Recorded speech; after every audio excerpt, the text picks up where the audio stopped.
Okay, related perhaps, but a different question is Scripture made up of propositions or is it personal?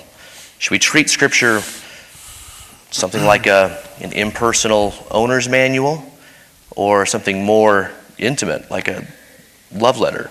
How do we view Scripture? Definitely an impersonal owner's manual. That's a joke. Carl, you want to start? I think the question itself is built in some ways on a false antithesis. I called my wife last night. At the end of the conversation, I said, "I love you," just before I signed off. That's a proposition. It contains clear propositional content. It describes a state of affairs. At the same time, it does something. It wasn't just like me saying to my wife, 2 + 2 = 4.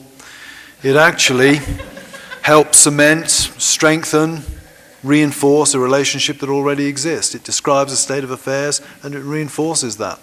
So I don't buy the opposition that some people seem to think exists between propositions and interpersonal communication, if I could put it that way.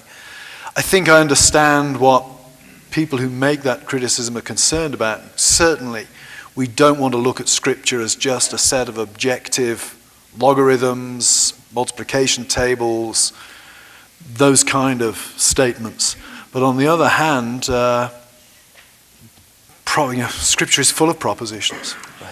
Scripture is the book that, as I said last night, defines and delimits, determines, shapes, founds the relationship between God and God's people, is full of propositions that are all part and parcel of establishing and maintaining that personal relationship that actually exists between Christ and his church.